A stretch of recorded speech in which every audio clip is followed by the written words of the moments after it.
Okay, let me share my screen. I'd like to explain what I recently did for Bergman, Conner and Bergman geometry, I mean Bergman metric. So, um, so the name of the reference, as you see that I share, so we call it by statistical Bergman geometry. That's the name of it. Does not mean that you should study this reference. I wanna just share the like a new idea. So this is completely like a new idea. So it's just an overlay with the different field of the applied statistics to study Bergman Conner and Bergman geometry. So this is based on information geometry.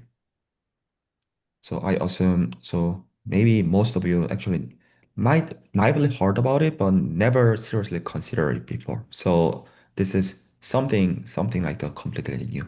So the setting is basically the any bounded domain in CN. No boundary restriction, does not require any like a smoothness. So any bounded domain, omega inside of CN. This is the just basic framework. So let me try to explain what we aim to do and why this could be applied for CR geometry. And if Jocelyn is interested in, so before talking about like this like the main like the contents, I'm just naively imagine. So this is my own question. So extend this work in the setting of strictly pseudo, let me just, pseudo convex manifold, CR manifold. So because there is a, since, so the key, like the ingredient is just nothing but the Bergman corner, just that's it. So as long as there is a Bergman corner, and we know, that, of course, there's a definition for the bounded, like the domain in C, and definition for the complex manifold, but it's just nothing but the reproducing corner of the L2 function that are also holomorphic functions. That's the corresponding. I will explain this in a second. But the Bergman corner is just coming from the Hilbert's like a space theory, basically. So as long as one can just formulate the Hilbert like the space, so this could be also, I think, adopted so that one can just look at, so CR Bergman corner exist. So this is my own intuition that this could be extend, but so there should be something interesting if this is just a trivial extension. That's not what we need to do. So there should be some subtle gaps, and that should be the case if one really do the research. So, but yeah, this is the question for Jocelyn basically, and of course for the participants who are interested in like CR geometry. So we are like happily just discuss about it. But so my intention today is to explain Jocelyn why I thought this could be one possible like a direction to study CR geometry, because this like the direction is sort of completely new in several complex variable in my opinion. So in order to explain this, I need to explain two necessary backgrounds. So two uh, ingredients of necessary background.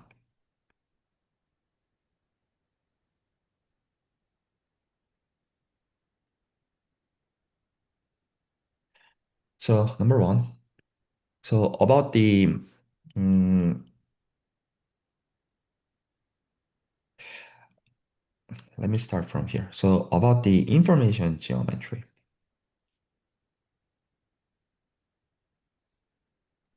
Hello, Professor. Will this be note made available later? Like, will this note, the I whatever I will definitely share everything. I was just to check whether or not I didn't put the bottom of the record. I recorded. So I will share both of the video and also note. Sure, sure. Thank you Yeah, so much. absolutely. Don't worry. Okay. So, so this point is quite cool if you never actually considered this before. So, information geometry is to bridge the concept of the manifold as a statistical model. So, I think in my paper, I call it biostatistical manifold.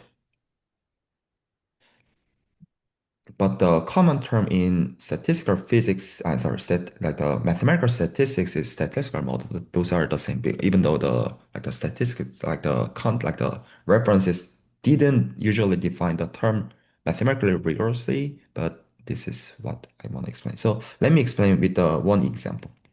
So, so the most important like the statistical model is the one-dimensional normal distributions.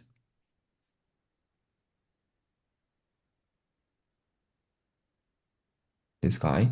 So I assume you have already have the image in your mind. So we just draw real line, and there is a mean value. You saw this more than 1,000 times, so that we get the bell shape Gaussian function, whose like the standard deviation is mu plus sigma and mu minus sigma. You know this, right? So that we know it should be the Gaussian. I might be wrong in some of the description, but we have this guy, and there's just the so it's called necessarily like the constant, something like this. So what I'd like to point it out is that so I assume you already convinced yourself that if we fix the pair of the mu with sigma or mu with sigma square, then it give you one Gaussian distribution. So let me call this by theta. Then this piece of theta that correspond to this guy, this is one-to-one correspondence. Does that make sense to you? So if we just look at the normal distribution, that means the density is just a bell shape. So I assume all of you are very familiar with it. So one can prove that so for each of the one-dimensional normal Gaussian density, so there's a corresponding theta and vice versa. But now we are mathematicians, meaning that as long as there is a set correspondence, we don't satisfy with just a set correspondence. We actually require there should be additional structure as long as there's a bijection. So let's just look at each like the side. So mu should be any real value. Is that intuitively clear with you? So this is just a mean value. So any real could be positive, could be zero, could be negative.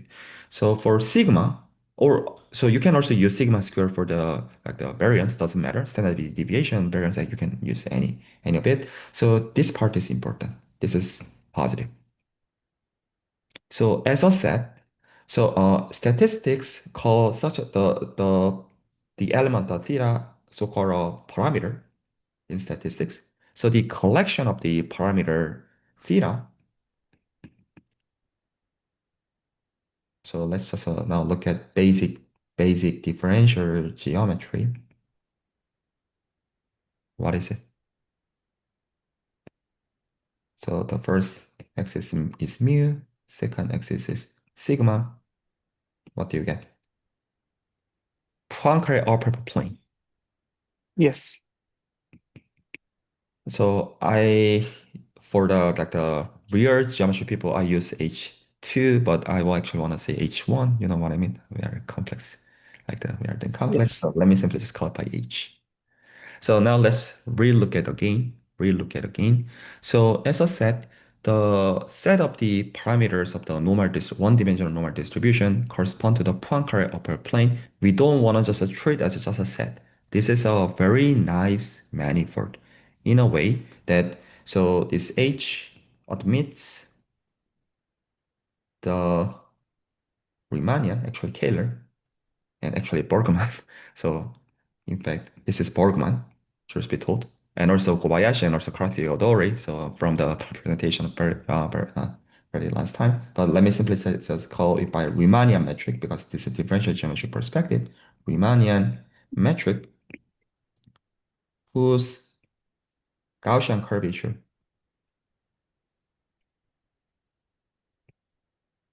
is negative constant. And we call this metric is called by Poincare metric. This metric is called the Poincare metric. This is a primary object from the talk presentation of already last time. But not just a mention about the fact because I want all of us in the same page after doing elementary calculus. So let me just make sure. So first, because some of you might not familiar with differential geometry yet, so let me try to explain this as my best as close as possible, not just mentioning just as a fact. So to understand like this like this sentence, this is some intuition. So let's just draw R3, draw R3.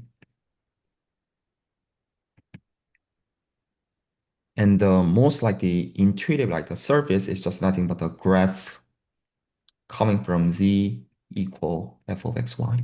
So let's just regard this like the graph is just a reason like the surface. Assume f is just a infinity differentiable. So this is a reason one such as fxy equals either x squared plus y squared, something like that. So that this like the or like the minus one or whatever. So this is just a reason like the surface. So when we talk about the Riemannian metric means that if you choose the point, I assume all of you are very professional, so that we can take the linearization, right? So we are also know how to do it by taking just the like the cross product and normal direction and bunch of things. You already know it. Then we know each of the point, for example. Then we have a so if I just call this like a surface by sigma, then we have a tangent space, real tangent space, and as a vector space, this is just nothing but R2 as a vector space. I don't think I need to explain this. So this is intuitively clear, and if one want to really construct the correspondence, then this should be very, very known so that you can basically study. So when we talk about Riemannian metric, that means that we impose the inner product, the inner product. So why we want to put the inner product? So what's the like the usage of the inner product? Once we put the inner product, then we can talk about the magnitude of the vector. You can talk about the angle between any of the two vectors. So without it, we know from linear algebra, we cannot quantify the like the geometric quantities that we care. So even every vector space has a basis. I know this is elementary, but this could be still safe for the sanity of the complete like understanding. So why we want to impose the inner product on each tangent space, then we can talk about the geometric structure of the tangent space in the tangential level.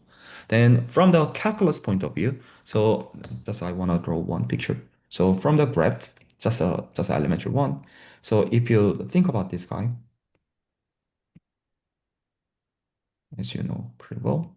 So when we use this linear approximation, we already accept the intuition. So in the like the small neighborhood, we always identify this small neighborhood as a line segment. That's the intuition of the linearization. Is that okay with you? So if you apply this intuition to this like a surface, so then what's our intuition? What we want to do is for each tangent spaces, then we equip the inner products. Then we know already geometry of the tangent spaces. Then in this small neighborhood of each points, then we know how to identify the geometry from each of the tangent spaces. Then if you just repeat this for each arbitrary point on the surface, that means we actually determine the global topological structure, or even actually more structure of the given like a surface. That's differential geometry. And Riemannian metric is just nothing but the definition. It's just a smooth choice of a collection of inner products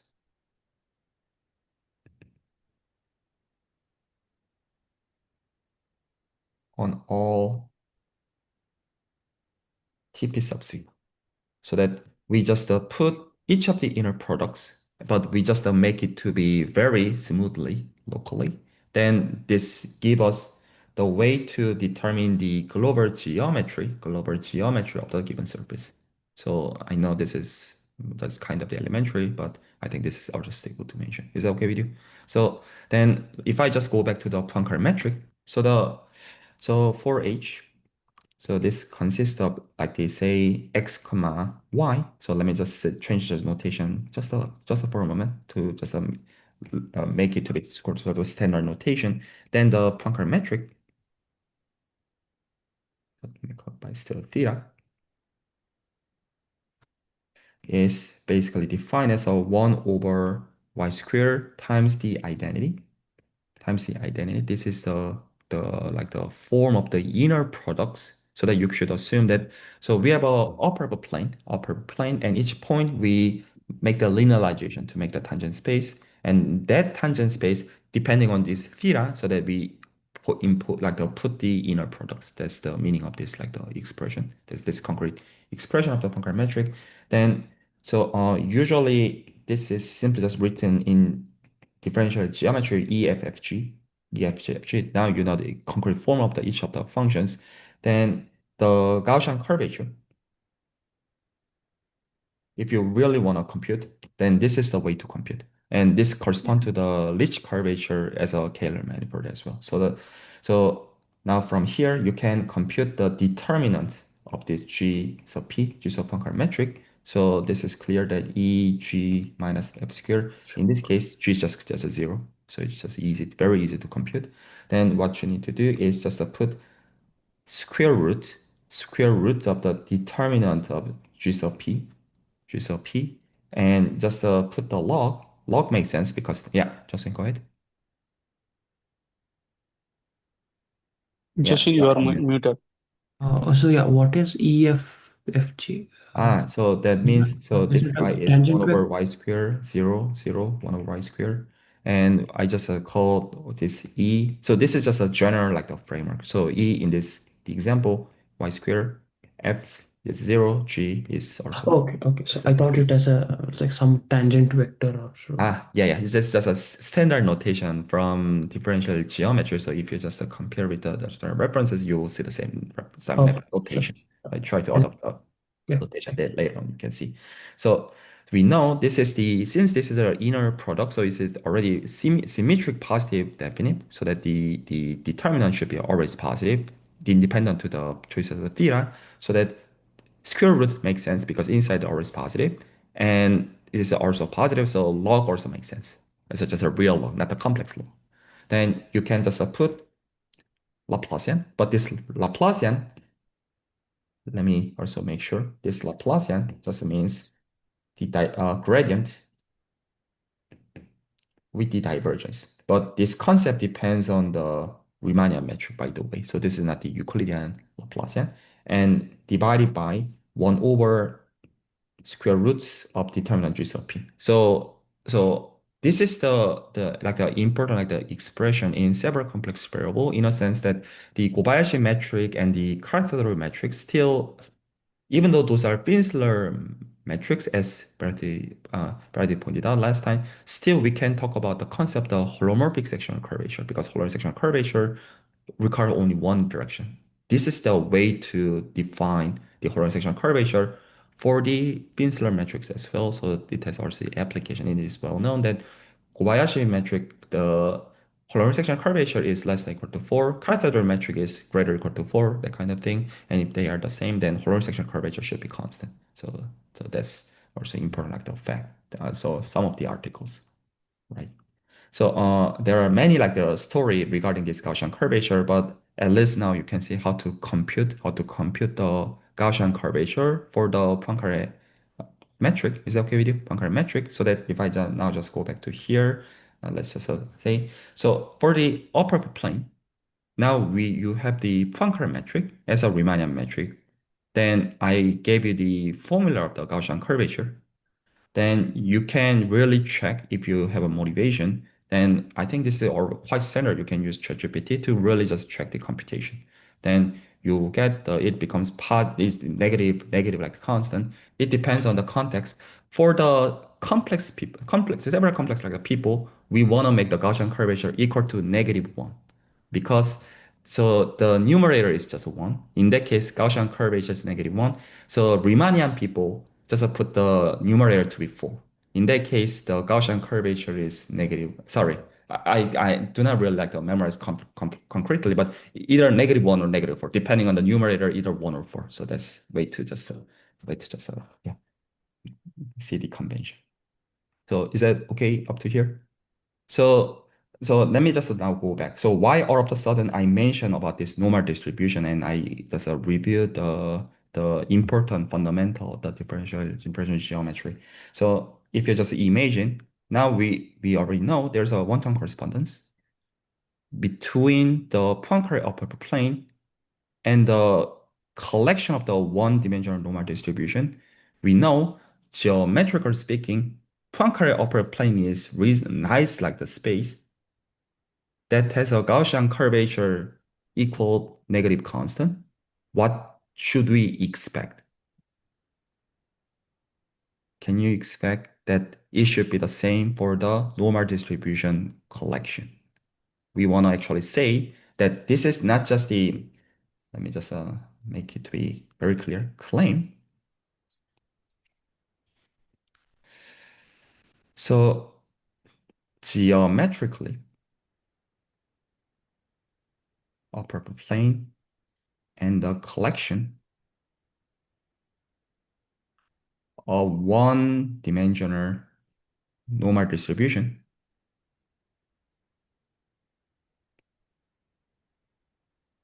are the same. This is what I'd like to claim. So if you wanna just use the standard term, this same means so-called the isometric. Isometric means that this one-to-one correspondence also preserves the inner product on each of the tangent spaces. Then as long as geometric structures are determined from the inner products, as long as it preserves the inner products, then geometric structures are them. Let me try to justify why this is the case. Let me show everything very concretely so that you can check. Yeah, Alan, you have a question? No? Um, on the collection of one-dimensional normal distribution, how do we define geometry? Like, uh, This is is that from now I'd like sure? to show you. Okay, okay, So okay. I will define the geometric structure in a way that it coincides with the Poincare upper plane. Mhm. Does that make sense Okay. to you?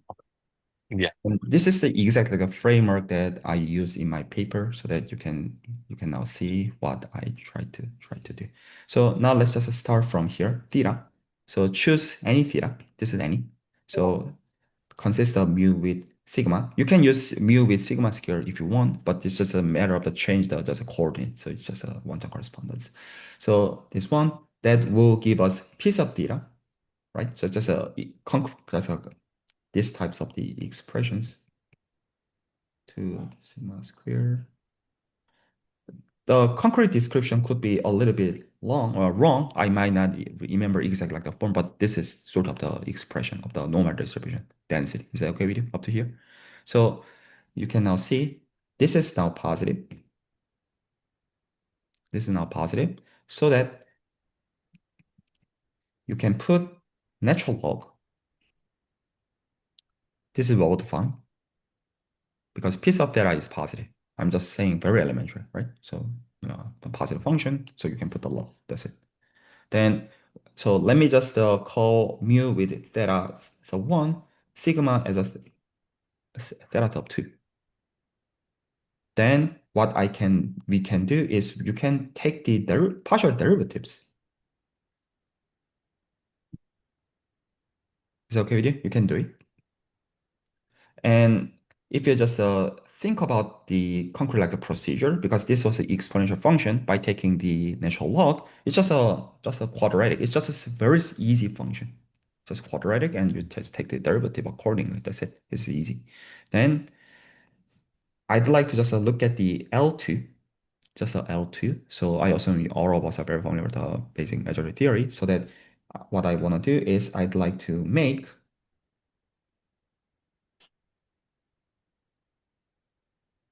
so I and j arbitrary indices of this guy. And then I'd like to take the L2 inner product with respect to theta. Let me explain what this is. So concretely speaking, this means nothing but we have the improper integration over real line, and then you just take.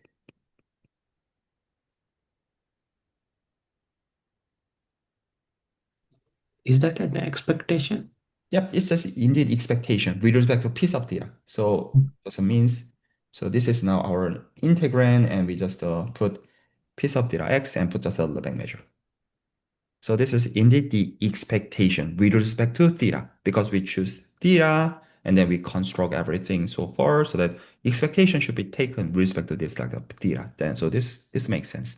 Then now you can see that you can just make the matrix of the index 1 1, ij 1 1. So my like the writing is very bad. So like the 1 1, 1 2, 2 1, 2 2 for ij.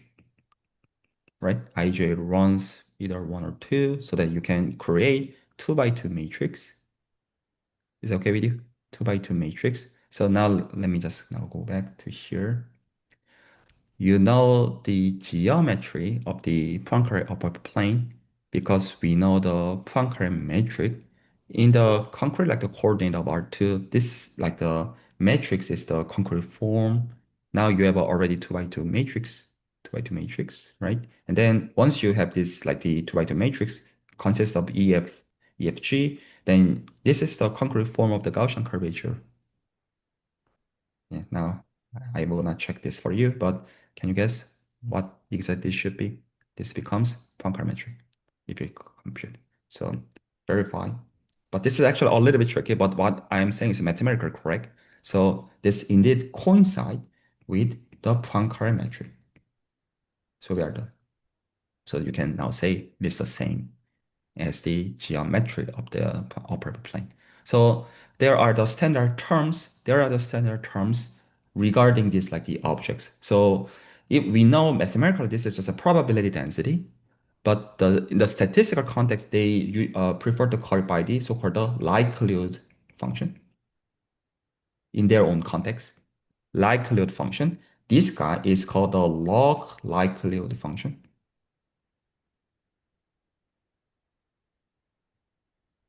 And you see, this is sort of the vector field. This vector field, right? This is first derivative. So first derivative, this is usually called by the score function in statistics. So now once you encounter this like the terms in the different direction, then you can just reinterpret this, what I explained. Those are actually the same. And now you can see this matters. This matters. So now if you just look at this expression, now let me give it a concrete definition. So I want you to get bias just a bit. That when we use in this seminar omega is actually the bounded domain in CN. In our like the bias in this seminar, I will use same notation in a way that actually you can see they are actually the case. So omega is the collection of the parameters, meaning that i.e. once you choose theta, so this is just a subset inside of the Rn, basically, just an open subset in the definition, so that each of the parameter determines the likelihood. But at this point, I will not assume this should be the normal density. It's just a general framework. So that theta determines the probability, either the mass function in the discrete setting or the density function in the continuous setting. So just a general framework. So far, we just look at the concrete example. But this does not just restrict the normal distribution. And then because we require this to be always positive, this to be positive, so that you can always just look at, so this like the theta consists of theta sub 1 to theta sub n. Does that make sense here? Justin, go ahead. Justin, you are muted. So the time variable we take it to be positive, right? So shouldn't it be like one of the variable is to be taken positive here? in the No definition? need. What I explained so far is just a very concrete example of the definition at this point I'd like to describe. So in this like the example, just the theta sub 2, as you pointed out, just has a range of the being positive, Yeah. but this like the parameter space in this case is just a point of plane inside of R2. Just that's it. But Okay. does not need to be exactly just a R2. It's just a proper subset, proper open subset. Okay. Could be just a entire like the an Euclidean space, but it doesn't really actually matter. Okay.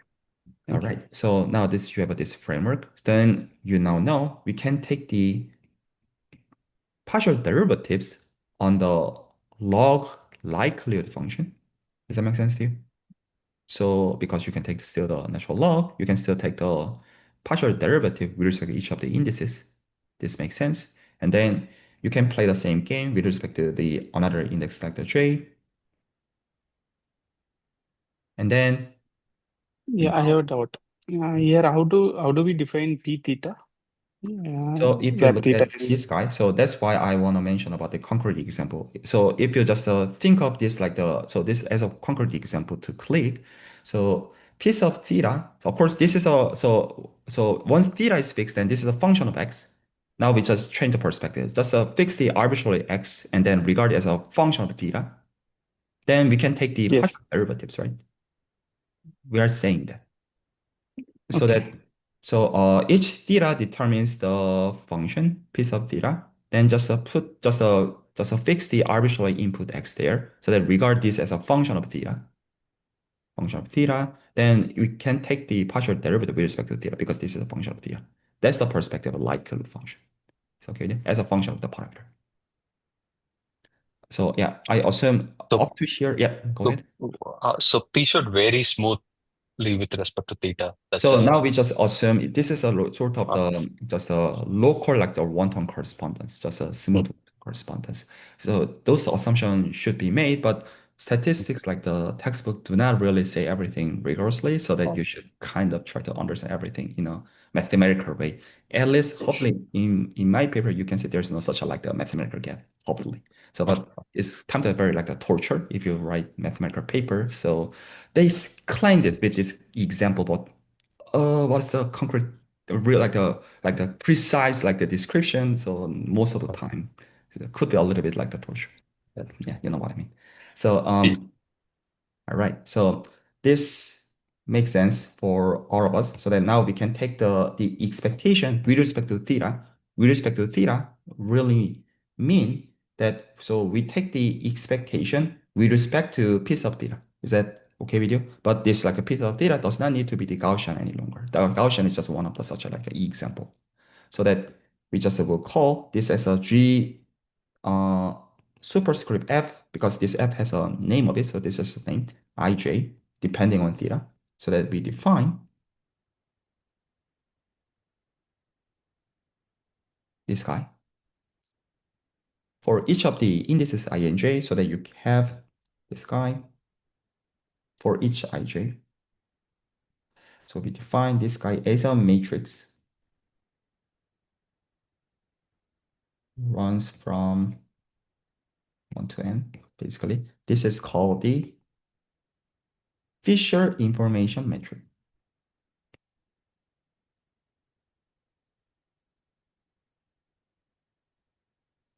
And you just saw the example. You just saw the example that the case of the one-dimensional normal distribution, this coincide with the most important like the example of the complex like the variable. So normal distribution geometrically coincide with the geometry of the Kobayashi metric, geometry of the character metric, geometry of the Bergman metric, geometry of the Kähler-Einstein metric.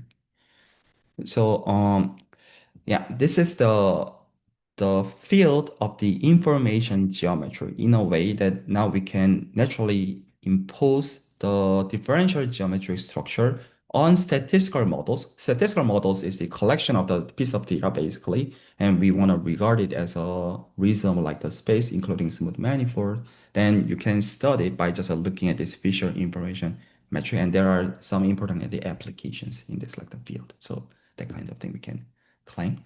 So this is the first necessary like the background that I need to explain before talking about what I want to really say.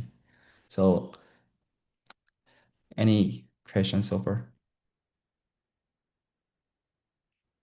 So like this is a basic question, not a Sure, too absolutely. gentle This question. is a start So like learning thing. what are these applications of information geometry to like are there? So this is just a general purpose. It's good to know as a math like the PhD student, also even for the math PhD. So the statistics and the machine learning problems are mostly nothing but the optimization problems, basically. Optimization means that basically there are implemented like a possible like the candidates to select. So most of the time, so the candidates becomes just a probability, either the distribution or probability density. So that the setting would be, so we mathematically speaking have a infinitely many like the choices of the probability density functions basically. So as you can see from the normal distribution, it usually fails to be the vector space. Usually fails to be. So if you look at the normal distribution, it's the upper plane that does the ultimate the vector space structure. So what we can usually have is the infinite dimensional not smooth, infinite dimensional manifold, I should say. Infinite dimensional manifold. Then in such a like the case, we'd like to impose the natural Riemannian metric.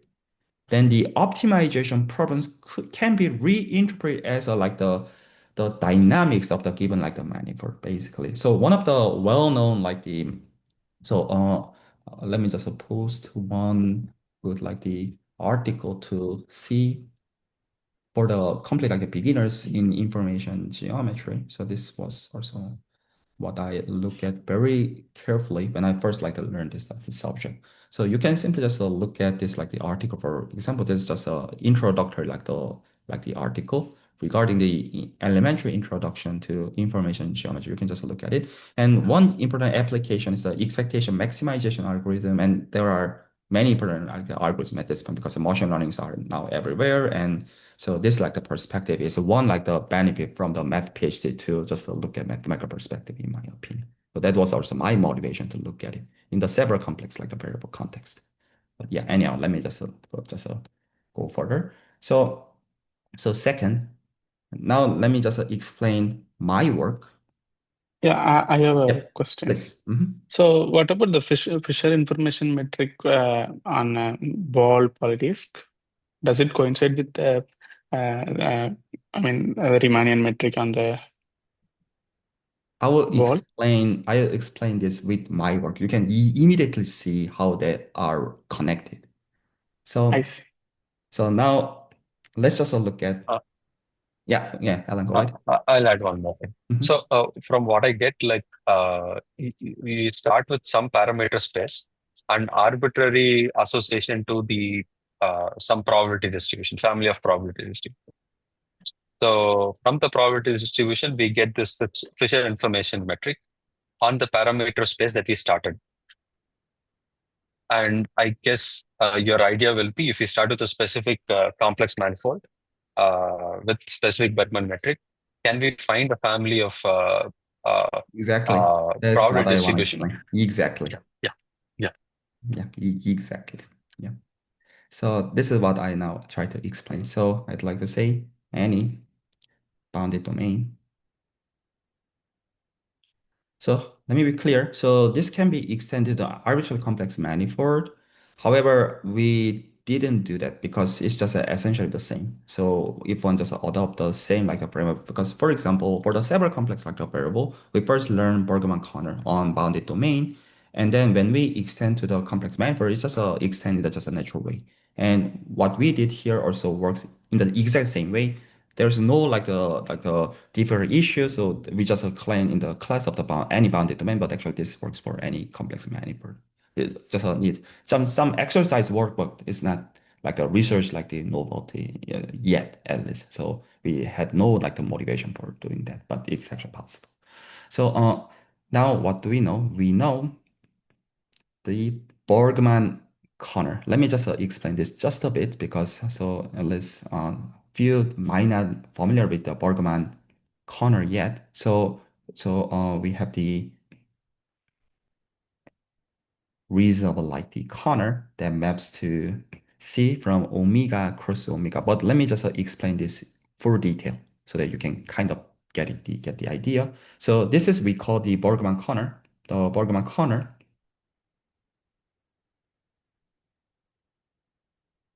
can be described as follows.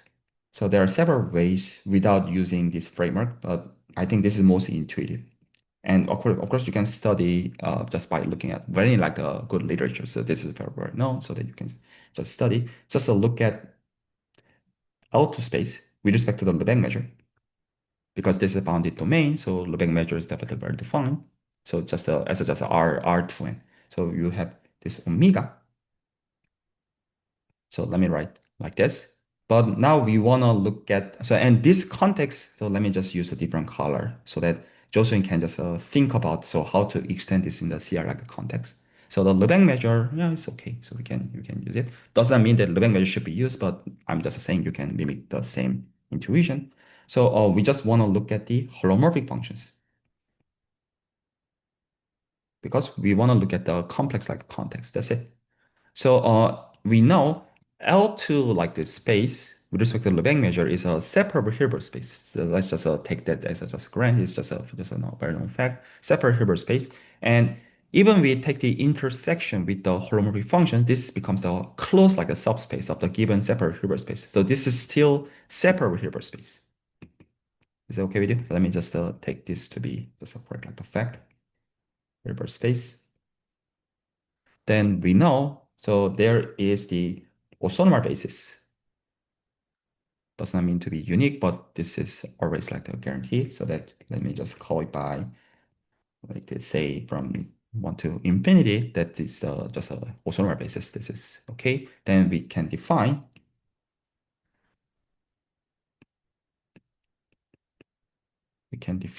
this guy to be the power series that is like a converged uniformly for each of the compact like the subspaces. One just need to show, but this is well known, so that you just get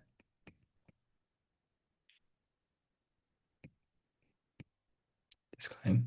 Then one can show this is just nothing but the reproducing corner. I just used a concrete description. I use this framework in my paper because the Hilbert space like a theory could be powerful to like look at some object in detail. So reproducing corner of the Hilbert space so that you can see that. So from the construction, so this B omega, this guy is holomorphic because this part is holomorphic. And you can also see this guy is anti-holomorphic because we put the complex conjugate. And it's very important in general in several complex variable if you put same z and z. So usually paper call this the diagonal entry. Diagonal entry, then what you can see, this becomes non-negative. Non-negative. Actually, there, so it is always guaranteed that this is always positive. This is actually a little bit tricky. It looks intuitively clear, but if you think about this as L2 function, actually this is not completely obvious, but yeah, this is guaranteed. Is that okay with you up to here? So this is the not this is my work, right? I'm just talking about the setting. So I will finish today's conversation in like the 7 minutes. Yeah, Justin, go ahead. Shouldn't it be like positive almost everywhere as that No, we it's everywhere. So this is in that sense non-trivial. So try to check this as an exercise that for each of the element, not every, almost every is just clear. So I'm saying everywhere is always positive. Oh, okay. Is it that we make use of the fact that it's holomorphic in particular, Yep, it is yep, continuous? Okay, okay, yep, okay, sure. exactly. Okay, okay. Yeah, this is L2, but holomorphic function, so it becomes this one. Yeah, very, very good point. So you knew that why I like to put importance of the being positive, because if you look at here, so it was very important to make the like the probability density positive to the put the natural log. So now let me explain my work. So this is just a Bergman. I should not say this is my work. So this is Bergman's. So Bergman corner.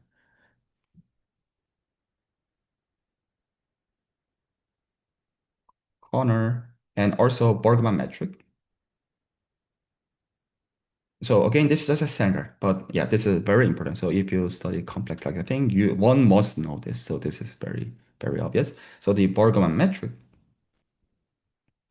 is defined as a I e to the bar log of b sub omega zz.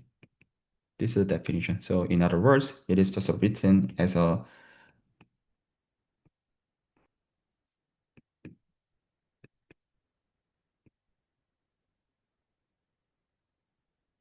this guy as a matrix, as a Hermitian matrix. Is it okay with you? This is a concrete like a form, and this is just the expression of the Kähler form or the fundamental form. Okay, so we now have a Bergman corner and Bergman metric. Now let me talk about the real story. So my work. So omega in Cn, any bounded domain, define this guy. We call it by Kobayashi Kodaira map. Yeah, depending on the reference, like the comment, we might change the name of it, but we just call it by the Kobayashi Kodaira map. So we have the domain omega as a parameter space. So as Alan already pointed out, so from here, we'd like to make this from omega to the space of the probability distributions or space of the probability densities. So, so this is now the notation, but this is a little bit tricky. So this is real probability distributions, not complex.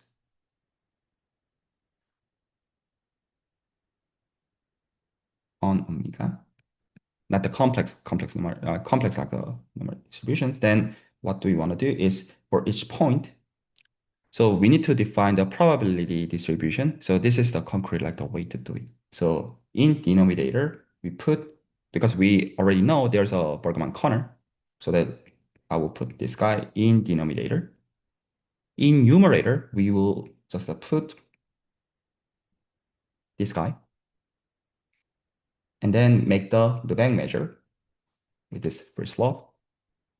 Then one can check this becomes the real probability distribution first. So why we care this? So our like a first theorem. So it's a little bit more like the information first be told if you look at the paper, but the what we want to claim is then what do you know? You know this has the Fisher information matrix probability distributions. So we can always define the Fisher information matrix so that what we check is if we take the pullback, what do you expect?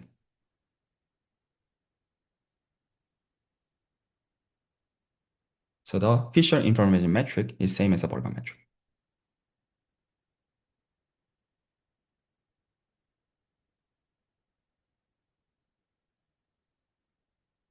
And then we just propose some of the applications.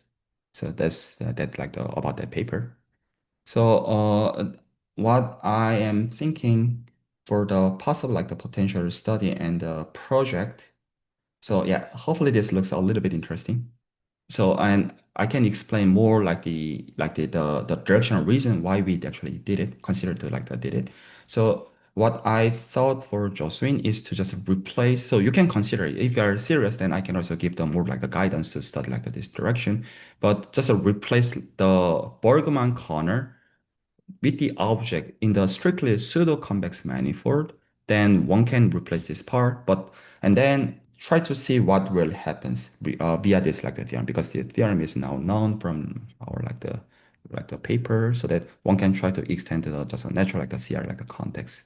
So this is one can consider. Yep, just go ahead. So here, is the converse true? Like you start with a Bergman metric and you look at the image.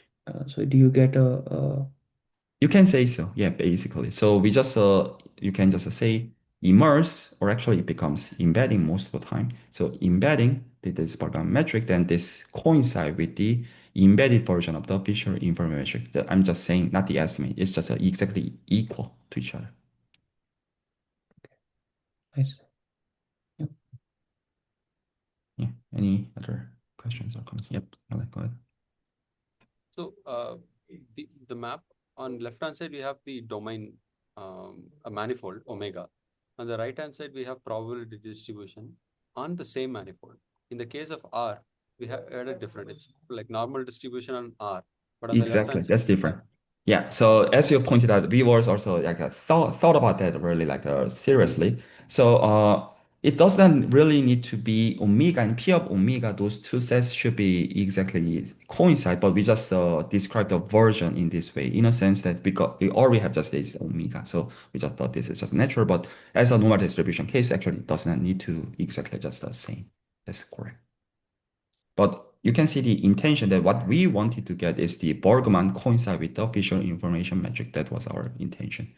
So, and it's also possible that, so one can extend such types of the work in the, like the case of the Kobayashi, for example, for the Finsler metric. So how can one extend this kind? This is also possible, like the direction of the project. So for today, because we have just limited time, so let me just share this like the note. So I will just post the recorded like a video and note all of them in my like the website after my like the schedule today. So what I'd like to get from Joswin. So this explains actually for just Joswin. So if you wanna like study this direction, then I recommend you to study strict. So you need to just you should like give me the concrete like the feedback that whether or not you're interested in like doing these types of the like a research like problem, then I will just ask you to study concrete specific example of the strictly pseudo-convex domain that you know the replacement of Bergman-Corner variable. So we need to work on very concrete example of the for the replacement of Bergman-Corner. Otherwise, we cannot get the intuition. So that we need to study the concrete like the examples first and what should be those like the replacement of Bergman corner and you know what I mean. And then we also then study the theory of the strictly pseudo-convex like the manifold geometry and then try to see what happens. The worst possible scenario if it is just automatically just extend in the same way, this is not interesting.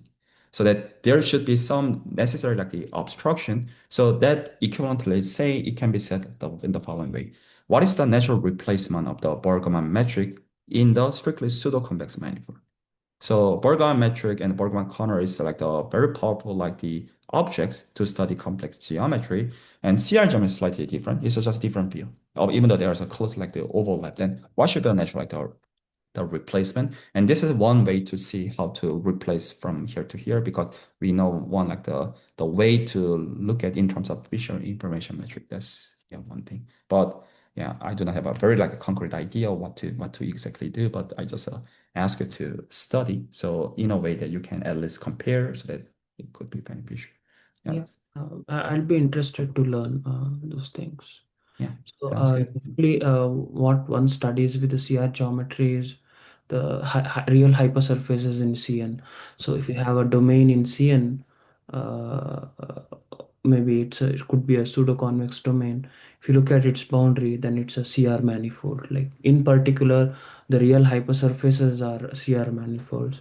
So, I mean, real hypersurfaces could be taken as a prototype for the construction of any CR manifold. Yep. So then I will try to explain just a more some probably next time or yeah depending on the interest of the just as the participants here. Uh, all right, okay, then I will think about it. So let me just go back to Meredith's like the question and let's just finish today's like conversation. So because the framework I explained.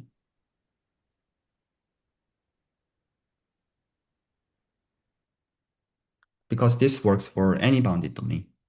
Any bounded domain. So this also works for the symmetry, like the bi-disk and also the bi-disk and polydisk as well. But this is just a general framework.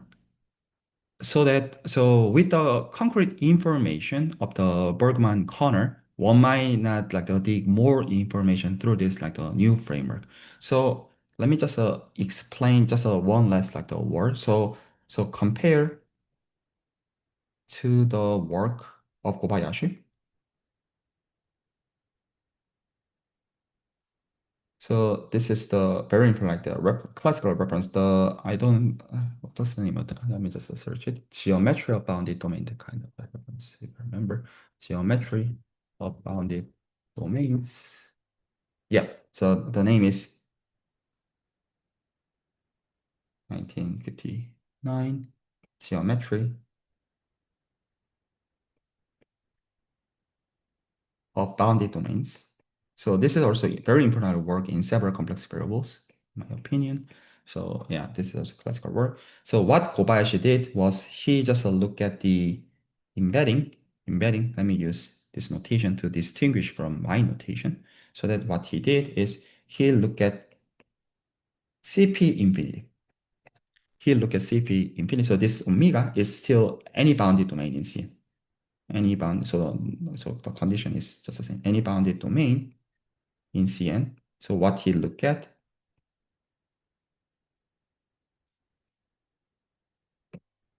is the embedding to the infinite dimensional projective space, complex projective space.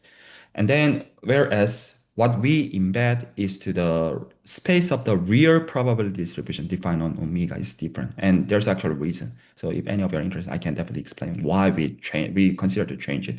Then the reason Kobayashi considered this like the framework is, so in this case, so-called the Fubini metric is the standard like the matrix. Then, so, and this map is also concrete. Then if one take the pullback of this Fubini metric, this is coincide with the Bergman metric. This was like the previous like the framework. The reason, so why we want to replace this was the following. So if you look at omega 1 to omega 2 with the holomorphic map, we know decreasing property fails.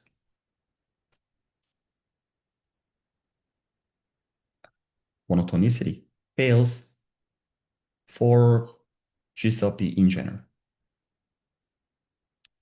So we know the Schwarzschild lemma is very special because of Poincare metric, and the Kobayashi is therefore thereby very special. So, but for the Bergman metric for the general bounded domain, this is not the case. So what we usually get, so let me just spend just here to explain. So just two possible like cases. So if you apply the Kobayashi's framework, then one will get, you have embedding here to the infinite dimensional projective space, because this is just a known, so that we can just apply. So what we were not able to get is how to define this map in a natural way. So if you have a holomorphic function, then as long as we can study the Bergman metric via this infinite dimensional projective space, then if you look at this guy, we want to associate the corresponding map to just connect the information. This is very natural, mathematically speaking, right? But what you can now see is that if we just change this framework, omega 1, omega 2, even this is just a measurable. This is even holomorphic. We have no idea how to define this map. But if I just look at the measurable function, then we have P of omega 1, P of omega 2. Is okay with you? And because we define this map very concretely. So Kobayashi, like the Kobayashi-Kodaira map. So we have this guy. Then what you can see is that this map is just very clear in a way that, because those are the now collection of probability distribution, one can just use the measure push forward. So I can explain later on. So it's just there's a very natural way to define the measure push forward to define this map very naturally. So that what we wanted to get is to make this like the diagram commutative. And what we confirm is this diagram fails to be commutative in general. And this like the fairness actually measures the fairness of the monotonicity. So that was our reason. So why we want to replace it. So still, this is a natural question. Then in the Kobayashi, like the previous like a framework, how to define this map in the natural way? We had no single candidate how to do it. But in this case, if you just read the paper, it's just very actually elementary. If you just look at the just a setting, then one define this map, and this could be important later. So this was our motivation. So yeah, so at least I have things to tell. So regarding this, like the topic on the seminar, if we do not have like the topics to present. So still, I'd like to learn about the Hartog's triangle and symmetry by this and those like the variations. So this could be like a link to our like the next like the project together. And also Jocelyn can also study the strictly pseudo-convex manifold in the concrete example with the considering the replacement of Bergman corner. Then I want to first look at the very like the concrete examples in the elementary way together, and then try to see the abstract like the theory. So yeah, we can proceed the seminar that way. So yeah, if there's no like the schedule like the obstruction, then we can meet regular time next like the weekend. Is that okay with you? Right, then yeah, let's just finish here today, and yeah.